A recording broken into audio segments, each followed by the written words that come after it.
Okay, so I've basically polished the edge up until about 4 microns. You can see my face there right now. I've washed the blade. In fact, I'm going to do it again. I've washed the blade to make sure there's no oil on it. And I'm going to use alcohol to basically make sure, again, that there's no oil on it. Because at the start of this video, I started touching the blade. That's how beautiful it was. Okay, so now there should be no oil on it. What I'm going to do is, I've got some vinegar here. This is Japanese rice bran vinegar. You don't have to use this. You can use, I believe, any type of acid if you want. Any type of vinegar, just so long as it's not too corrosive. I'm just going to use this balsa piece of wood. I'm just going to apply it. Just going to keep lathering it on. I'll start on this side. Now I'll go onto this side. So this is, we already know that this is Japanese Damascus steel. It might or might not be clad. I'm not sure. That's one of the beauties of Japanese knives, is that, you know, there's not a lot of information that's readily available on it. Unlike American type or Western type steels where they tell you everything about it.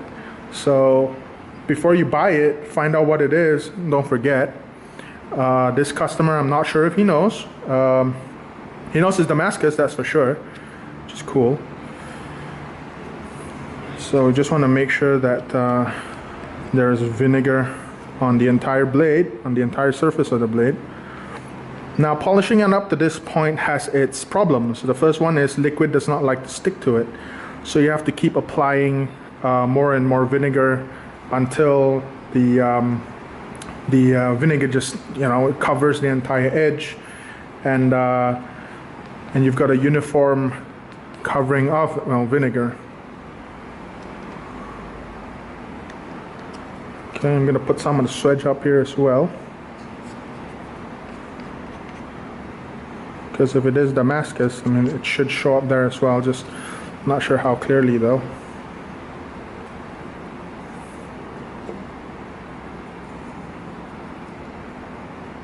Alright.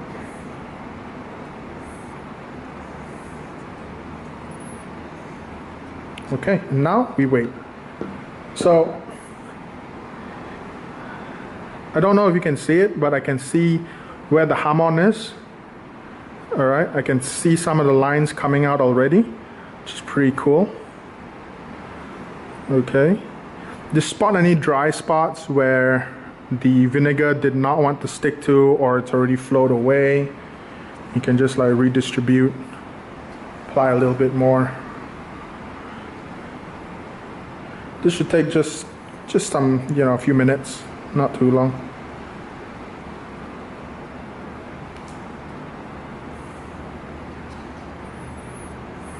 Alright, so you can see some of the hada coming out. Hada is the lines that comes from the lamination, or from the, you know, when you do multiple folds on steel, the lines come out.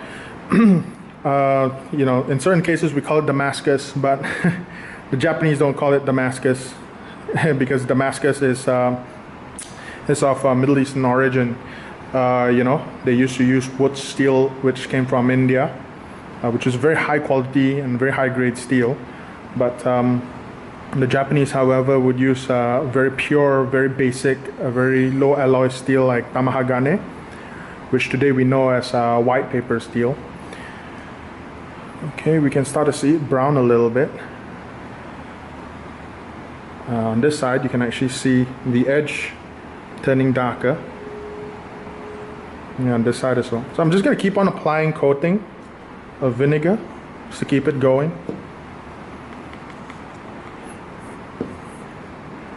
Now this vinegar, I actually drink this vinegar, mix it with water to drink, and it's not cheap, but it's Japanese, and this blade was Japanese, the steel's Japanese, so I thought it was really fitting. Jeff is here with me right now. He's laughing at me. Yeah.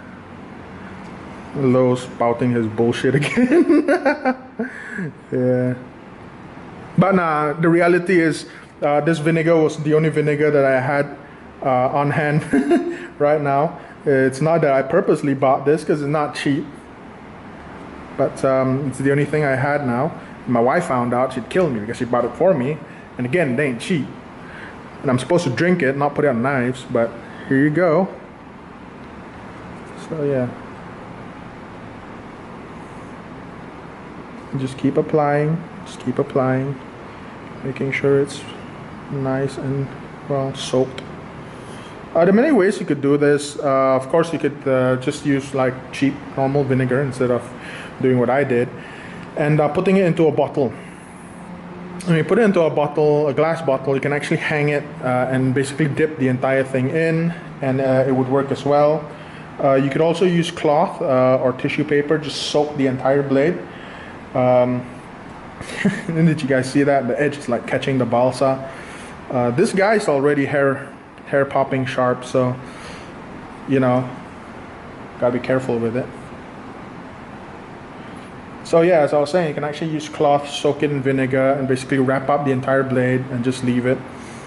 I thought I'd try it this way now and see if it worked, and it's coming out. You can actually see the lamination line or the hamon here, and you can see the hada or the folded lines, all the folds.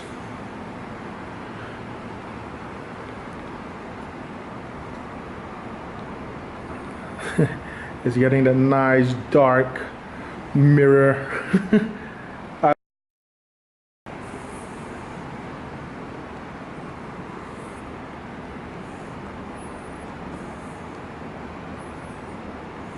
Okay, just keep applying it, just make sure it's uniform.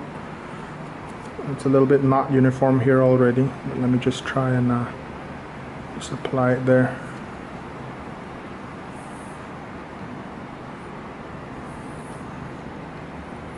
So the hamon is like really clear, you know. The laminates or the folded lines are also really clear. Again, I'll take a picture of this in a bit, but I mean, just in my hands right now, it looks really nice.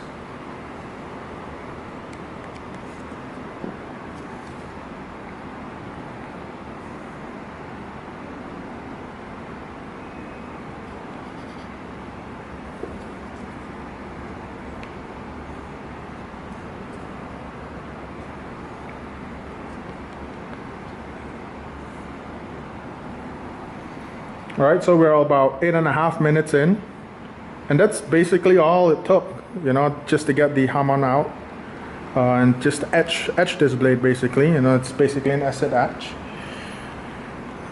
In case I run out of either time, memory, or battery, before we end this, you can wash it off first with alcohol, but after that you want something to neutralize the acid. You could use like concentrated baking soda and just soak it in. I hear some people using glass cleaner, you know, to basically just neutralize the acid. It should work as well. And that's again what I have. I don't have soda with me right now, so I'm just going to use Windex. Alright, that looks really nice.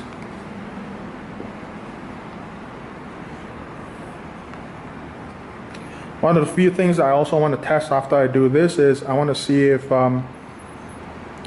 it's still sharp. It should still be sharp. However, you know, basically what we're doing is we're forming up a layer of oxide on the edge, so that that 1 micron edge might not be 1 micron anymore. But we'll see how it is and see if it needs a straw, just to clean up the edge a little bit.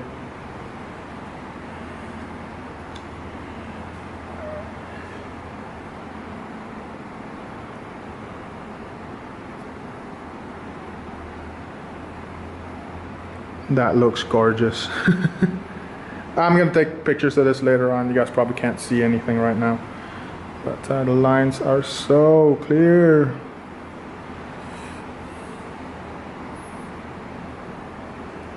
All right, so let's just take some TP, just wipe this off.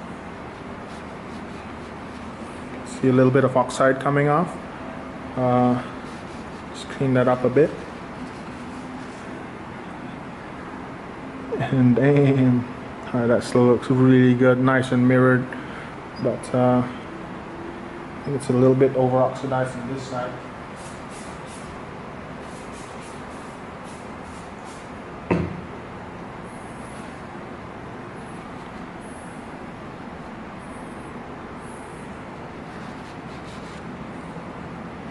So what I'm going to do is I'm going to strop up this side a little bit just to remove some of that orange oxide, and I will see if it removes a little bit too much, and if it doesn't, then we'll just keep it as it is. If it removes a little bit too much, I'll just apply a little bit of vinegar there and just bring back a little bit of that oxide again.